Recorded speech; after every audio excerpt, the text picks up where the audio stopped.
This program is rated PG. It contains themes and scenes which may not be suitable for very young audiences. Parental guidance is advised. Be advised that the views and opinions of the hosts and guests do not reflect those of the station.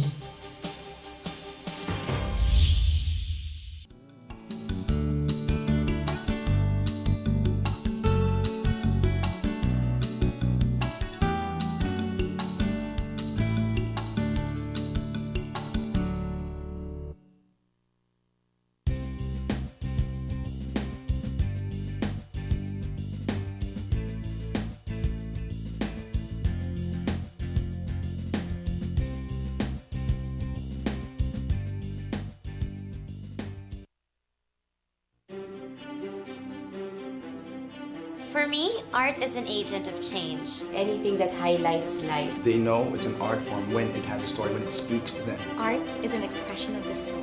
Pinapakita nito ko anong kaya ng tao. The product of the reaction to something you love. And passion. And anything in between. It's the highest form of language. So it's gotta be honest. A vehicle for expressing your thoughts, your emotions. It's that when we see it, we can't keep it, we need to share it. It's not shared by two or more people, then it's just the work of a crazy person. For me, art is important because it makes you think. I like the idea of creating something out of nothing. Think of how you can improve your own life, the lives of others. To have something in the world that exists that affects people. It is what allows us to feel. Without it, we're nothing more than robots, just rocks. If you don't have art, you merely exist. Art draws out the humanity. So art elevates existence into something else. Does that make sense? We are unable to inspire and to move people into action. It's your way of sharing and giving back to the people. Without art, I think life would be boring. Because everyone has to have some sense of creativity in their life. It's not beautiful without art. If you have a point of view, You are an artist. An artist is someone who sees things that no one else sees. with the mindset of moving the society forward. Anyone can be an artist as long as you are honest. Courageous. Art makes you just that much more sensitive to things around you. To allow growth in our lives. A reflection of the beliefs and the desires. It pushes me to improve every day. It makes me appreciate all the little things. Iba yung tingin mo sa mundo eh. Art is everything. Hindi ako mabubuhay kung walang art eh. I'm an actor and director. Actress.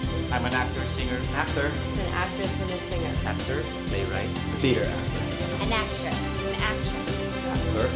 I'm a human being. Maarte ako. Maarte ako. Maarte ako. Maarte ako. Maarte ako. Maarte ako. Maarte ka. Good evening, ladies and gentlemen. Welcome to Philippines Uncut. I'm your host, Buddy Kunana. Now, on this show, we talk about everything under the sun. And tonight, we're going to be talking about filmmaking in the Philippines. And this is a monster topic. And we're going to try to cover as much ground as possible. And joining us tonight to talk about this topic is a good friend of mine from many years ago, Santiago Santi Larrauri, noted director, producer, actor, and novelist, and man about town. Yeah. Good evening, Santi, and Good evening. welcome to the show. Yeah, thank you, thank you. Yeah. You know, Thanks for inviting me. Thanks for having me here. Pleasure. I mean, in fact, I've always wanted to have you on the show, and the problem is, our schedules don't seem to match. Yeah. But, this is a very special time tonight, folks, because I tell you, Santi is a good friend of mine from a long time ago, and it may be, what is it, Santi, 30 years since I last saw you? Yeah. And until today, in the studio, when you walked in, and it's like, Facebook, whoosh. that's probably the only way we communicate through Facebook. But yeah, it's been a long time. Yeah, at least 3 decades, eh? Yeah. Yeah, but School days. Yeah, school days, absolutely. And it's nice to have you because you have such an interesting story, which will be a run-up to our discussion on filmmaking and a lot of the exciting movies that you are producing, directing, and acting in. Yeah. So let's talk about you first. Describe yourself. Who is Santiago Santi Larrauri? Well, on the front, I would be a writer, director, actor, novelist, name it. But I'm actually an artist more than anything else. What I feel on that particular day, I love writing. Writing has been my passion. everybody says, what's the most important facet in the movie industry or cinema? I would say it's the writer, because that's where the idea is created. That's where the concept is born. And the writer, if he knows how to direct and he knows how to act and he knows that, he writes it for the actor, he writes it for the director, he writes it for the cameraman, because he's done a bit of everything. I just think it makes you more well-rounded to know the entire industry, the whole gamut of the industry. Yeah. Now, Santi, what got you into this game? Because knowing you from 30 years ago, 30 plus years ago, I mean, I never knew that you had this side of you, that you had this really deep, intense artistic side of you. What got you into filmmaking? I started at the age of 14. I was in a junior martial arts competition in then Rizal Coliseum. And in between rounds, there was this Chinese agent that was literally bugging me while I was in between rounds, telling me, I need martial art, I need white guy who can do kicks, I need white guy, I need white guy. And my coach was telling him, get out of here, later, talk to us after. So yeah, eventually he gave me his number, I forgot his name.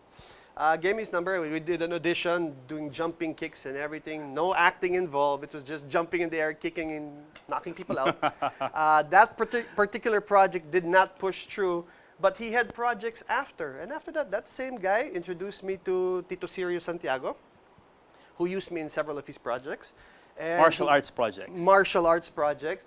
Towards the end, it was even the non-martial arts one, when I could finally act. he would put me in the non-martial arts one. And yeah, I have so many people to thank. Lorna Gordon, Tita Julie Isla, all these guys that just put me in every international project that came in. They just threw me in there. I know a white guy from the Philippines that can act. You don't need to bring him from abroad.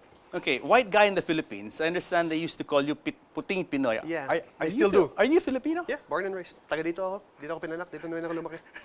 Yeah. But your background, your ancestry is obviously your European Spanish. Spanish Basque. Yeah. But you live here all your life, you matriculated here, and really in your heart, you are Filipino. I'm Filipino.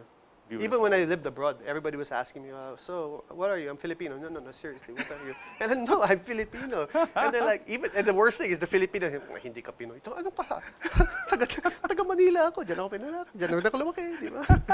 Then they were like, oh my God, Now, I mean, and so the roles you played, at first, obviously, were all, those stereotypical, like, white guy roles. They need the white guy or a Caucasian-looking guy to fit the role. Yeah. Initially, it was anything martial arts related. Yeah. There was a time in the late 80s, mid-80s, all the way till mid-90s, where it was all martial arts movies, and that's what I was there. And the thing is, if you're not the lead, you're the bad guy. Yeah. Because it's usually the lead fights everybody. It's him against the world, right? Yes. Or her against the world. And yeah, they always needed the villain. Ta-da! And if it's an Asian production, usually it's the local. It's the Asian against the big bad white guy. Exactly. Or the white guy that they bring. I was the big bad white guy. How do you feel playing contravida roles? Much more interesting. There's a lot more depth to it for me, in my opinion. Lead roles normally have only one fact. They can only be good. Yeah. I can be a villain with a heart. True. I can be a villain with a character. I can be a villain who's really nice one moment and a devil the next moment. So it becomes very interesting. I didn't mind. I wouldn't mind playing some good guy roles once in a while. How many projects have you been in? How many roles have you been in? 160, 170. Oh my gosh! Wow. That's including extras. Starting out. When you start out in the industry, especially in the international film industry in the Philippines, which was really big in the 80s and the 90s, it sort of tapered off towards 97 onwards.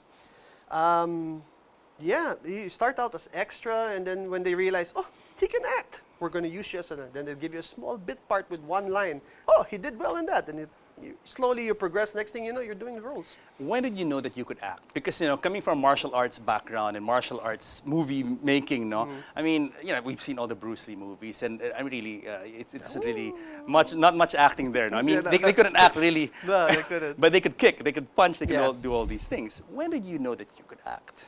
When did you realize it? I think it was Tito Sirio Santiago that pulled me on the side and goes, you can act. And I'm like, I can? Because he saw some of my reactions during the fight scenes and, the dialogue before the fight scene when I would deliver it. And he goes, just konting training lang yan, Santi, konting training. And he's the one that actually helped me out. He would guide me. There was no formal classes during my time. It was all, okay, we'll guide you, tell you. Then he'll make me talk to a friend of his who would be my acting coach. And slowly you learn. Then you just take on more challenging roles, and next thing you know, your repertoire expands. Yeah, because in high school, when we both went to Ateneo High School, no, there was Dulaang Sibol. Yeah. In grade school, there was the Ateneo Children's Theater, which I don't recall you ever being part of those outfits, no? No. Kind of avoided. My father would have loved it. My father was not a fan of my career. Yeah. Not a fan of my career at all. He's the reason I actually avoided local. I was given opportunities to join Baguettes, of all things. Really? Yeah. The infamous, Yeah. Aga Mulak and I was John Hernandez. And Exactly. I said no because my father would have killed me. Okay. And I was given a lot of local opportunities during that time that I didn't take because my father was like, he really didn't like the local industry. Why not? So, he didn't like the quality during that time. He really just didn't like the quality. This is before Muro Ami came out. That was, for my father, that was the first good Filipino film that came out. Yes, yes. And yeah, it grew from there when he started to realize that hey, they're making better and better films. Then he said, okay, try a few. He didn't really like the ones I made, but which were the ones you made?